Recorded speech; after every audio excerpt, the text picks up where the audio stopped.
My name is Eleanor Grace Montgomery, though most folks now just call me Grandma Ellie. I'm 82 years old. My hands shake when I button my blouse, and sometimes I forget where I put my glasses, only to find them sitting on top of my head. But there's one thing I've never forgotten. Not for a single day. Not for a single night.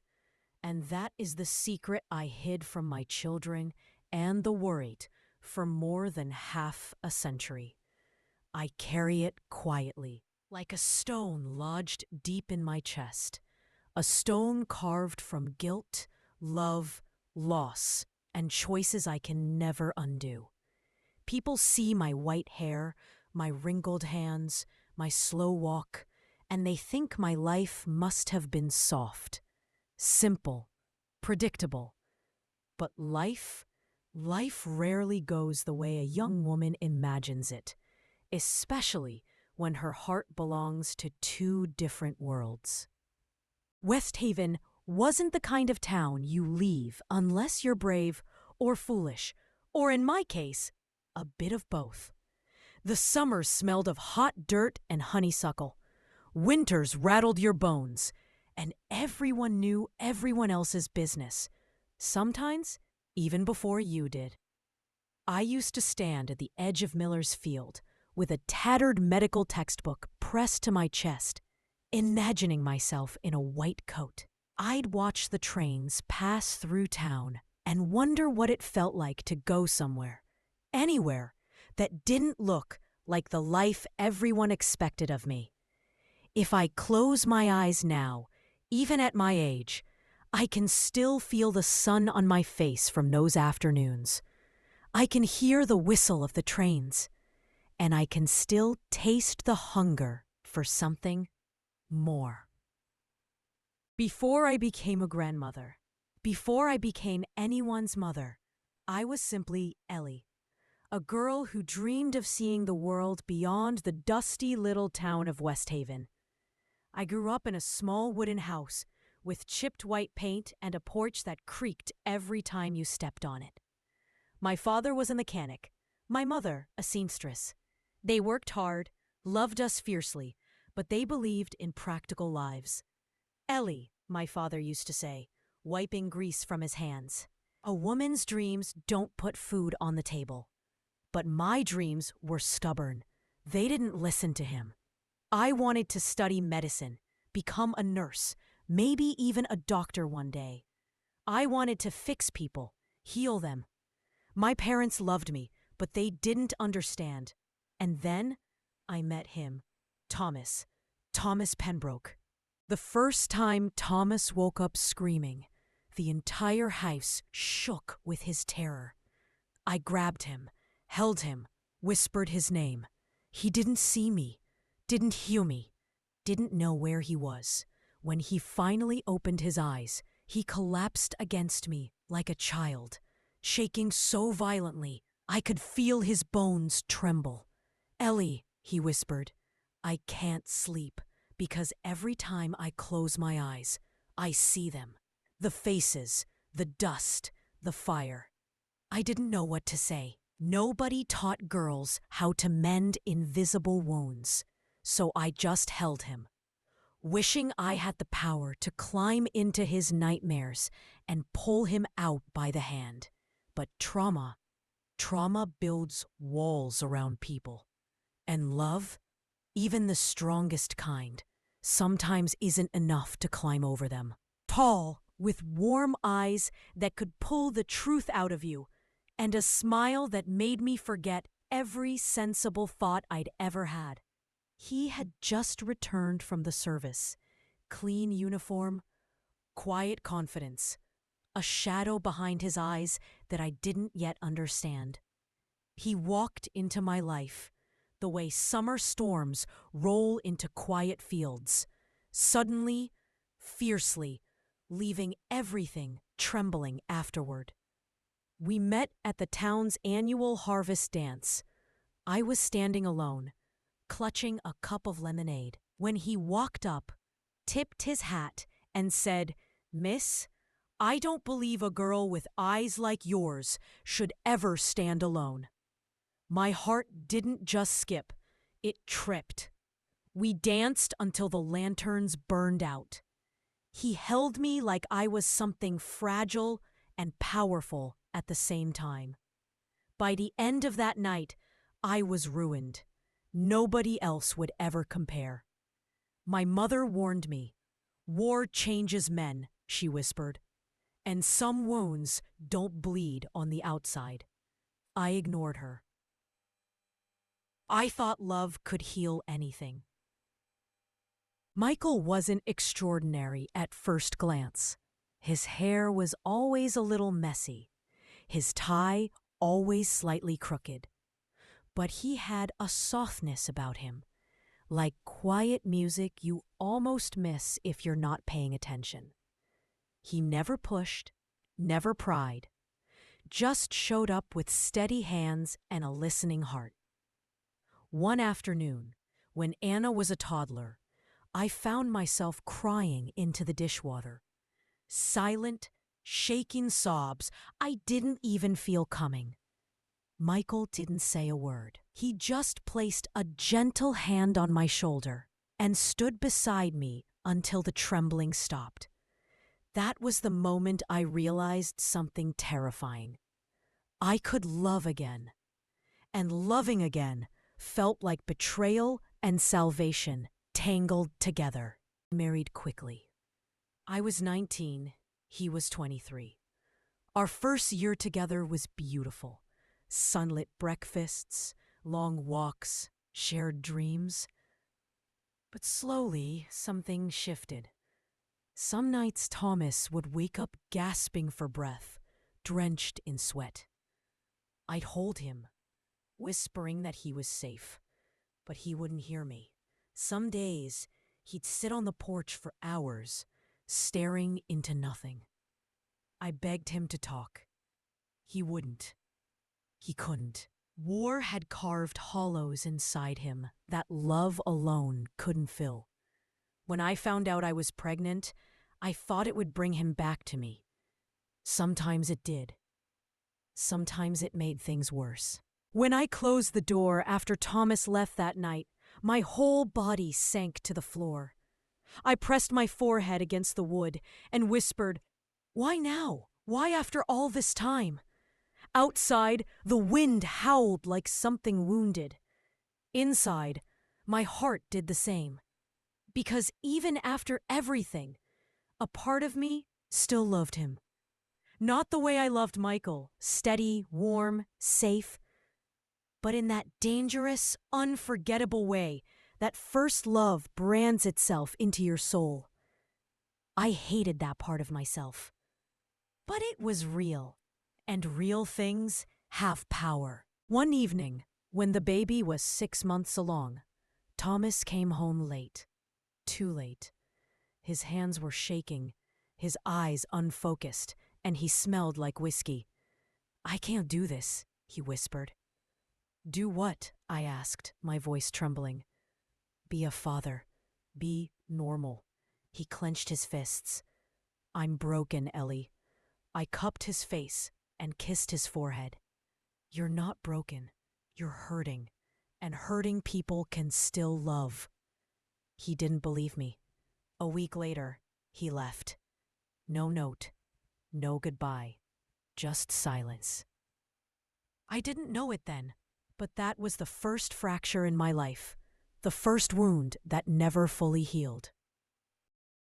Carrying a secret isn't like carrying a stone. It's like carrying water. At first, you think you can hold it just fine. You think you're strong enough, steady enough. But water finds cracks. It slips through your fingers. It seeps into everything. Every birthday candle Anna blew out. Every scraped knee I bandaged. Every time she wrapped her little arms around my neck and whispered, "I love you, Mommy." A part of me broke a little more, because she loved a lie. And that lie was me. Life has a cruel sense of timing. It delivers pain and salvation in the same breath. Just weeks after Thomas left, I fainted while working at the general store. A young doctor, Newingtown was the one who helped me. His name was Michael Carter. A kind man, a gentleman, the sort of man who listened before he spoke. He treated me like I mattered. He treated my unborn baby like a blessing, not a burden. Over time, he became a friend, someone who helped patch the pieces of me Thomas had shattered. When my daughter, Anna, was born, Michael was by my side. He held her before Thomas ever did. I didn't intend to fall in love with Michael. I didn't even want to. My hands shook so badly while writing the letter that I had to rewrite it 3 times. The first version was too short. 7 lines. Too simple. Too cowardly. The second was too long. 20 pages of rambling guilt, like a confession spilled from a cracked heart. The third was the truth. Not perfect, not poetic, just honest. When I finished, I placed my trembling hand over the envelope and whispered, "Forgive me, please." Even now, I don't know who I was speaking to. Thomas? Michael? Anna? Myself? Maybe all of us. But loneliness is a powerful force, and kindness is even stronger. We married when Anna was 4. Michael raised her as his own. She called him Daddy before she ever called me Mommy. For years, we were happy, peaceful, safe. But peace is fragile, and secrets have long shadows. It was a cold autumn evening, the kind where the wind rattles the windows and you wrap blankets around your shoulders. Michael had taken Anna to her piano lesson, and I was alone, kneading bread beside the old wood stove. A knock on the door shattered everything. Slow, heavy, familiar. When I opened it, the air left my lungs. Thomas stood there, older, thinner, eyes darker than I remembered. "Ellie," he whispered, as if saying my name hurt. Time folded in on itself. For a moment, I was 19 again. "What are you doing here?" I finally managed to ask. He swallowed hard. "I came to see my family." Family. The word made my blood run cold. "You walked out?" I said bitterly. "You left us." "I know," his voice cracked. "And I've spent every damn day regretting it." I crossed my arms. "You can't just come back." He lowered his gaze. "I've been sober a year. I've been getting help, therapy, support groups." He looked up again. "I'm trying, Ellie.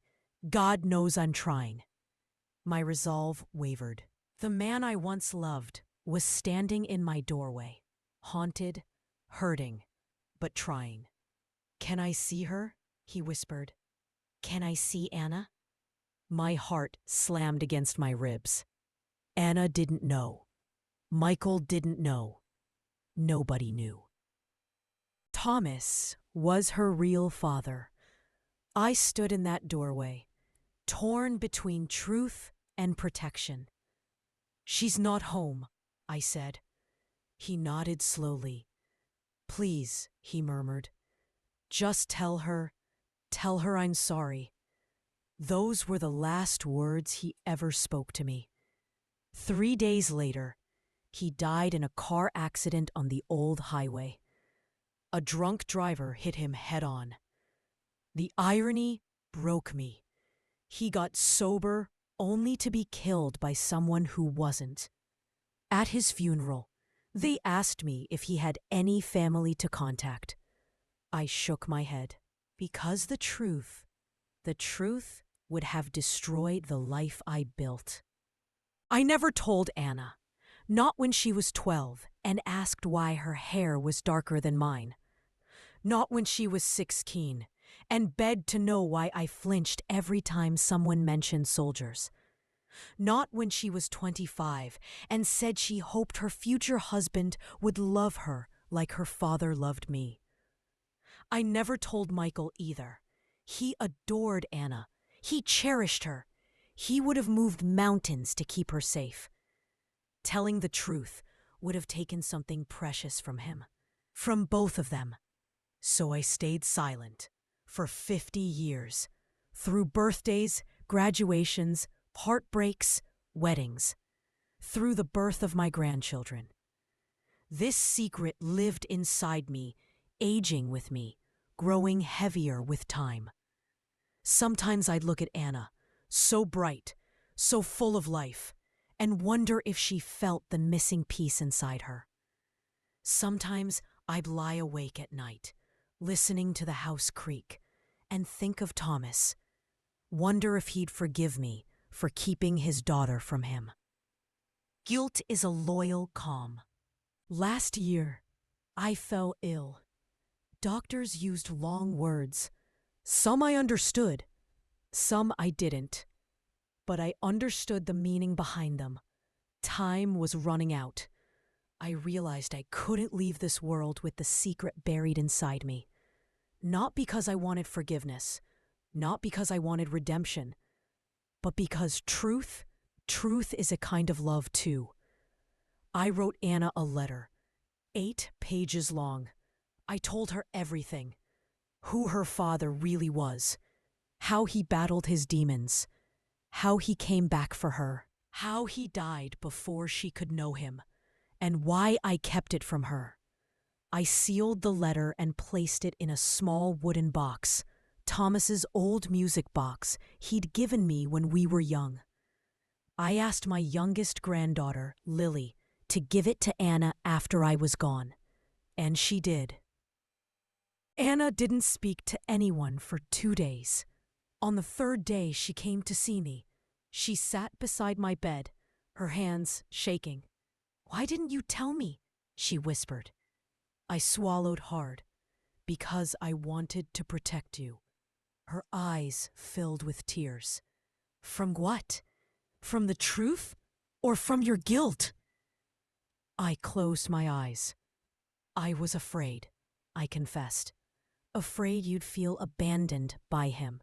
Afraid you'd hate me for choosing Michael. She didn't answer at first. She just stared at her hands. Finally, she said, "I don't hate you, Mom, but I wish I had known him, even just a little." Her voice cracked, and for the first time in years, I saw the little girl she used to be. The one who used to crawl into my bed after nightmares, clutching her blanket. I reached for her hand. "I'm sorry," I whispered.